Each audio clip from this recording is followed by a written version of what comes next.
Realizar o sonho de ter o próprio negócio está possível e aqui está de 4 piadas com a Câmara de Comércio está organizar a Business Plaza.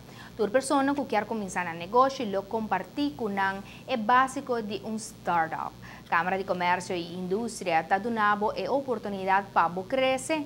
O evento está completamente grátis. Business Plaza está oferecendo informação completa para empresário novato de business. A ideia está para lograr a realização de seu próprio negócio e a guia para poder manejar o negócio.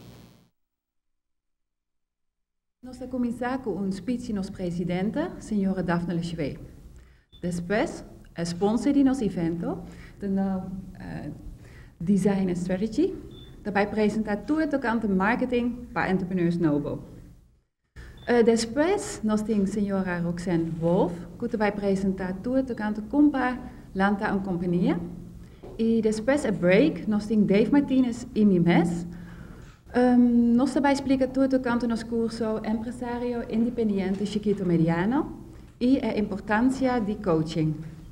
Nós temos Marielsa Cruz, tocando Compa set op een boa administração. E o senhor David Kok, também papia tocando aspectos legal. Aqui o enfoque está arriba networking. Câmara de Comércio evita vários empresários experienciar para estar presente. Durante o dia, está brinda conselho e outra informação prática na estão novato. Está necessário para informar no momento que está começar com um negócio para portar êxito no futuro. Câmara de Comércio e Indústria te queda busca diferentes formas para compartilhar e ajuda todos novo como comerciante. Na tarde nós temos workshop, da Compa escreve businessplan. E de maneira sempre, nós temos bebida e snacks e evento da por nada. Pero, please registrar adelante, sobre a cupa limitada.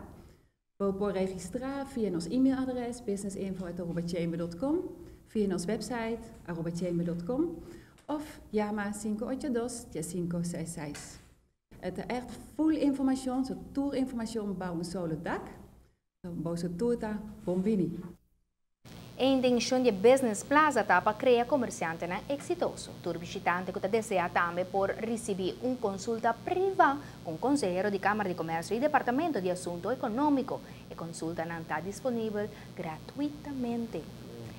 Dia para tour e tour custa sim e há mais informação naturalmente como para começar com o negócio.